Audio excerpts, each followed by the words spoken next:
in a follow-up to the previous one on fat, it's called Eat the Fat and Drink the Sweet. Why does Nehemiah in 8:10 say to eat the fat when God told us not to? Now, to answer this question, we need to look back at Nehemiah 8, verse 2. It says, "Then Ezra the priest brought the law before the assembly of men, women, and all who could listen with understanding." Were they aliens? No. They were children that were above the age of 10 were there. On the first day of the 7th month, he brought them together. Trumpets. But the law says, do not eat fat. Okay? Don't eat it. Of any mammal, don't eat the fat. Now, trumpets, why we have to look at trumpets and why it's so important is because it's not only, number one, the creation of Adam and Eve, the celebration of that day that they were created on. It's receiving of the authority covenants. Okay? Very important. Authority covenants were given, 3 of them, on that day. It represents the time of the birth of Jesus, the start of his ministry. It also represents the return of Jesus at the end of the age. It represents a marriage feast. The marriage covenant was given on that day. The marriage to the Lamb's bride will take place on that day. And it has another concept attached into it, which is the rapture into the manifested sons of God. So if you're not keeping that day, it just discounts your ability to be manifested into the sons of God. Because you're committing a covenant arrangement here. Now the people have been gathered by Ezra to celebrate and rejoice in the day and the law of God. Do you understand that? Rejoice into the law of God. Grace people don't like that. Now when we read verse 9, then Nehemiah, who was the governor, and Ezra the priest and scribe, and the Levites who taught the people, said to all the people, "This day is holy to the eternal your God." Now, who is it most important to then? God the Father. And Jesus. And should be to his people. Most important.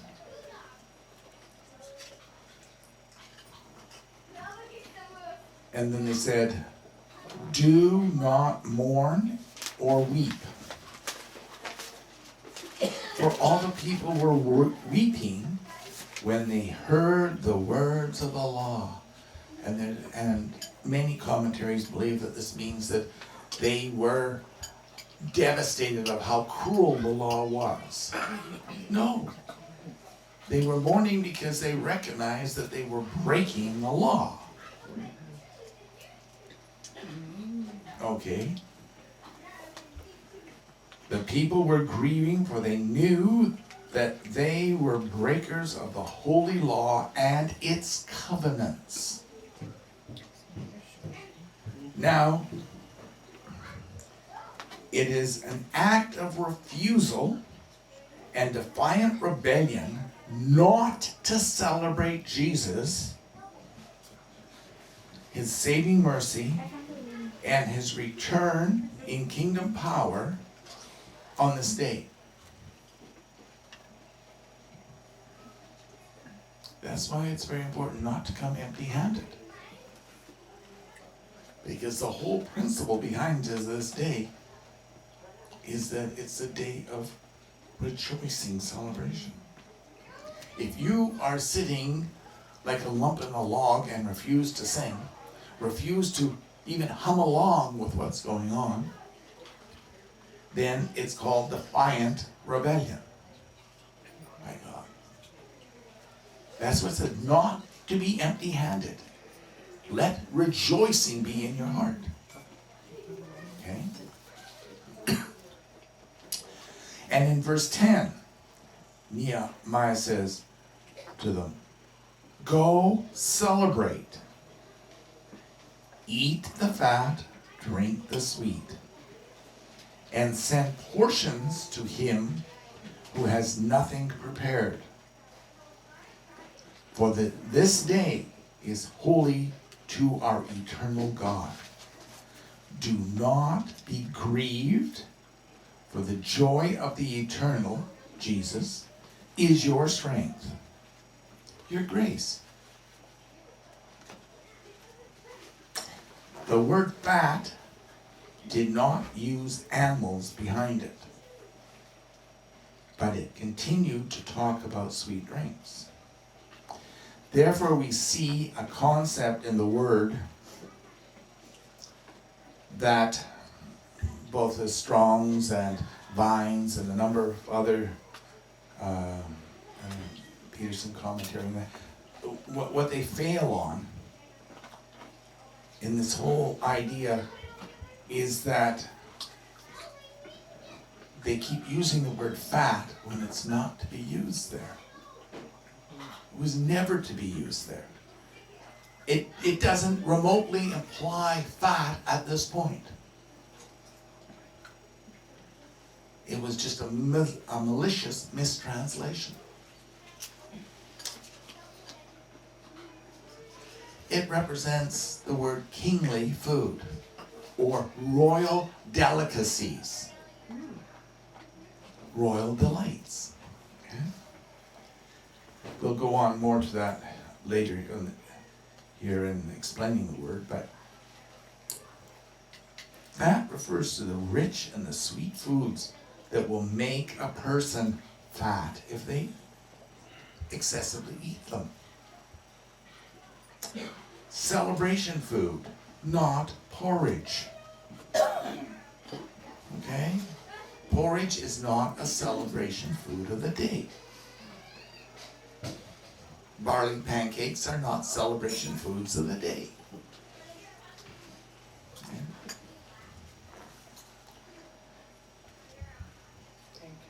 Beans with boiled chicken feet in them are not the delicacy of the day. Okay? It's got to be foods that excite your palate. Turkish delight.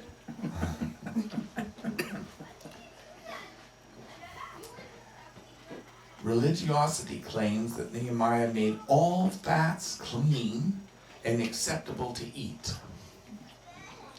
Others suggest that fats can only be eaten on trumpets, neither of which is correct. The Hebrew word for fat that's used in this verse is identified in Strong's 4924. Mashmah.